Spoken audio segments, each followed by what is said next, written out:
Right. Could you call it liquid cheese? Liquid cheese, it would be, well, there you are, your cheese, yeah. But you also wonder, the joke that I have in my making scotch from their lawn is that the reason they have these laws is because, you know, I mean, Scotch whiskey can do any number of damage, and that's why they entrust it to families with the highest history of moral standards, like the Bronfmans. So, okay, so I'm going to be treading on toes here amongst very powerful people, you know, so, but that's interesting. That's Part of your job, right? Yeah, it is. It's an interesting line to take, so I'm looking forward to pursuing that one, you know. Sounds like Don't know how it's going to end, probably with me in jail or something. Oh, that would make a good play, though. Oh, yeah. Great ending. Now, who would you consider makes you laugh the most? It doesn't happen really in formal situations, showbiz situations. When I watch a show, I'm the worst audience in the world, because if somebody makes a good laugh, I'm immediately thinking, how do you do that? You know. Because you're always analyzing. I'm a bad audience that way, you know. Yeah. This is I have to be professional. I have to find out the secrets of the craft. There's a few writers who do it. Flann O'Brien, there's an Irish writer by the name of Flann O'Brien, 50s, I guess, in the 30s, 50s, brilliant writer, just a brilliant laugh out loud off the page writer. Spike Milligan, hilarious, just comic genius really. But really, I always say this, but the real geniuses in this country are people who will never really get on stage, just kitchen comedians, I call them. I think you use this in your little blurb there I was reading. Correct, yeah. Yeah, but it's very true. And these people are geniuses in the same way that there's that book, Zorba the Greek, you know, and he only plays the zither when he wants to, because he's a true artist. He doesn't have to do it in front of people. He doesn't want to confine himself. Right. Only when his soul tells him he will play the zither, but it's the most beautiful zither music in the world. Mm-hmm. And that's really, you know, I mean, I have to do my art in front of people who've paid me to see me do it. Right. You know, so there's something that creeps in there which probably takes away from the purity of the art. Mm-hmm. You know, it really does. So really, the funniest moments I've ever had are at parties or over tea, for God's sakes, when somebody with the gift has managed to nail the situation, and you know, you're on the floor laughing, and there's people who do that all the time, all over. Who's done that most recently? Recently, I'm trying to think. The guy I mentioned, Urban Carmichael, who passed away recently, a friend from Prince Edward Island. He was a well-known wit on the island, anyhow. And the guy who wrote "I Can't Take You to the Prison Dance" because they're hanging me tonight. Man, he was good. But it's irreproducible. You know, I can't take his joke out of the context of the way he said it and when he said it, how he responded to something immediately and turned it around and made everything funny. Now, you've said that honesty it's very important, or you think that comedy is one of the last very honest aspects of show business? Yes, all other forms of art are crap. That's what I said.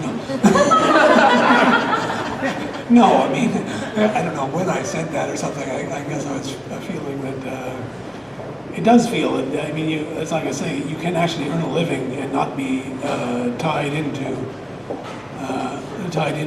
huge corporations. You know, I was earning a living before I was with the CBC. It's the thing. What are you good living? You know, just by building up an audience. It's important to know, and you can do that. You know, with comedy, you probably do with other art forms too. I was going to ask you, do you feel you're as honest in your music and in your playwriting?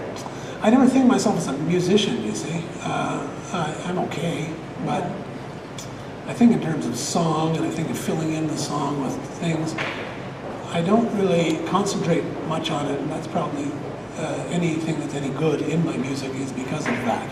Right. You know, but I mean, there's a lot of show busyness there. When I do, ukulele version of Jimi Hendrix, it's not as good musically as Hendrix.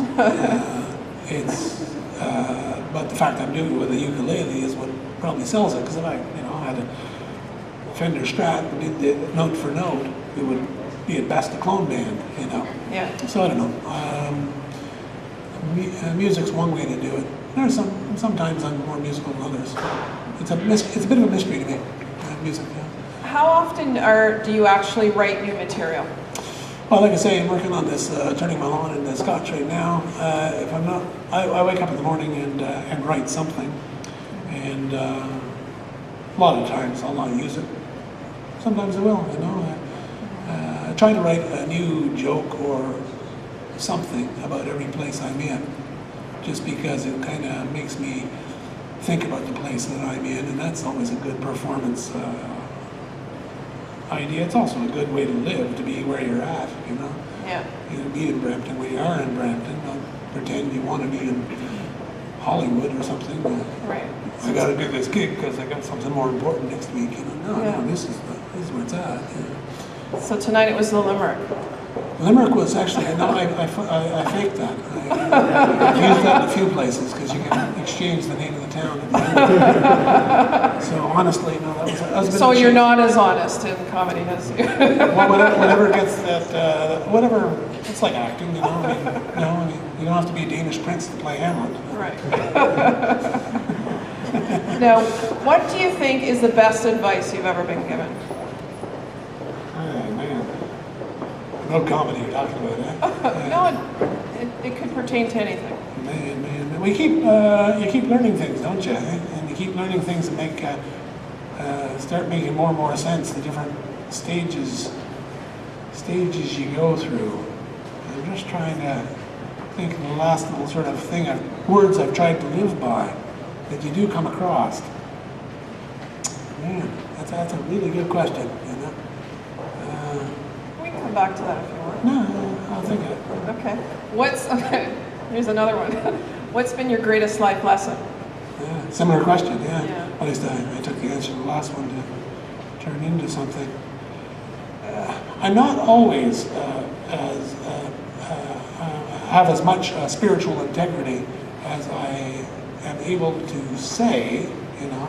It's, you fall into, it's probably more important to be, it's probably more important to be nice to the people around you and to be respectful and than to try to get to some position where you're enforcing niceness on other people. Right. You know, so what does that mean exactly? I have no idea. I think you shouldn't worry about position. You should worry about, you should worry about trying to be good to people around you. You know? Yeah. All the old Pollyanna, goody two-shoes stuff. Right. That's one life lesson that I had, was somebody made the connection. Talk about your Pollyanna, goody two-shoes stuff, but you know, the golden rule is good business in show business. You know, I try to do the type of show which, if I was in the audience, I would like. Right. You know, do unto others as you would be done by in a very real sense. Not, you know, not that.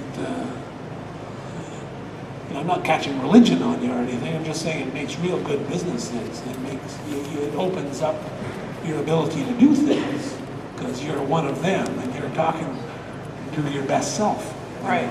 And you do try to do that. Yeah, I do try to do that.